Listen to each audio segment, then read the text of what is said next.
Quick question. If I asked you right now, not your steward, not your charge nurse, you, what does your contract say about mandatory overtime? Could you answer that in the next 10 seconds? If you couldn't, you're not alone. And that's exactly the problem I want to talk about today.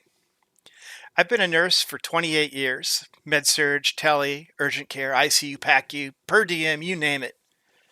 And in that time, I've sat across the table on bargaining teams, I've walked the floor as a steward, and I've watched the same thing happen over and over. A nurse gets floated somewhere they shouldn't, or gets mandated to stay when they've already worked 12 hours, or gets written up for something the contract actually protects them on.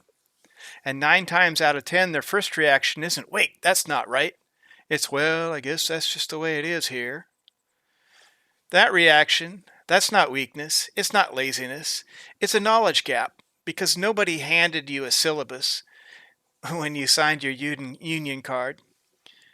You got a PDF, maybe a paper copy, shoved in the break room in a binder, and you moved on with your life. You had patients to take care of. But here's the thing. That contract isn't a formality.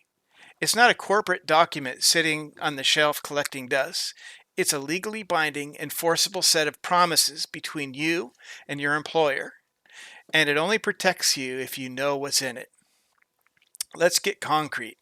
Here are 5 things that are almost always in your contract that most nurses I have talked to have never actually read. 1.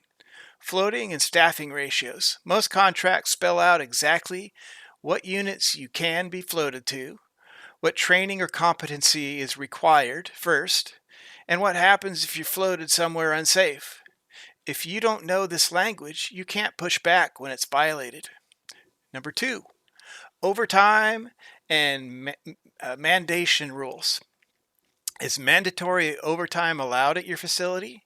Under what conditions? Is there a low census or a call-off order that has to be followed first? This is written down. It's not up to whoever's making the schedule that day. Number 3, discipline and just cause. Most union contracts require just cause for discipline. That's not a throwaway phase. It's a whole legal standard built on things like, were you warned? Was the investigation fair? Was the punishment consistent with what other people got for the same thing? If you don't know just cause exists, you can't invoke it. Number 4, grievance timelines. Here's the one that kills people the most. Grievances almost always have a clock on them. 10 days, 14 days, whatever your contract says. If you wait 2 months to say something about it because you weren't sure it was worth it, you may have already lost your ability to file. Not because you were wrong, because you ran out of time and nobody told you it was ticking. Number 5, seniority and scheduling rights. Shift bids, vacation picks, low census order, layoff order. It's all usually tied to seniority in some very specific defined way. And when management shortcuts that process, most nurses don't even realize a shortcut happened. None of this is an accident. I'm not saying that every manager is out there twirling their mustache trying to violate your rights. Most aren't. A lot of it is just nobody trained them well either. Turnover happens. Institutional memory walks out the door. But here's the honest part. Some of it is about power.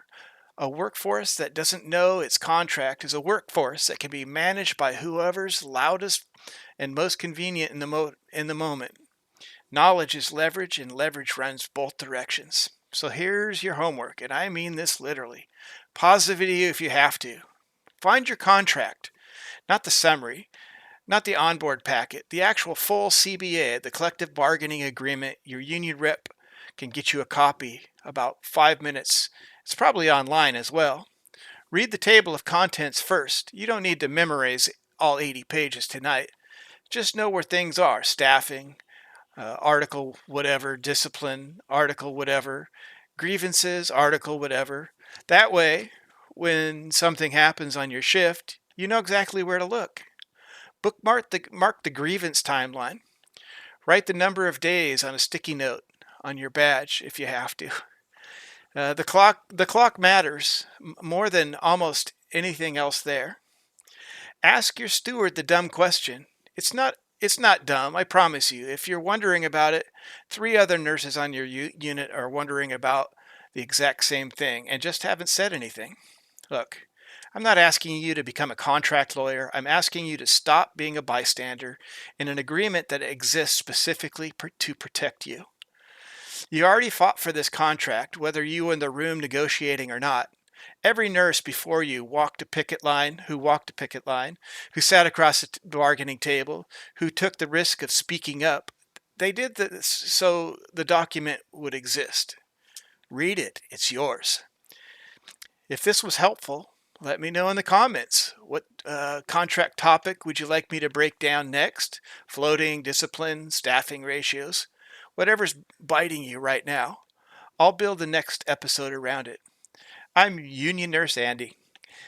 Take care of your patients, take care of yourselves, and know your contract. Thank you.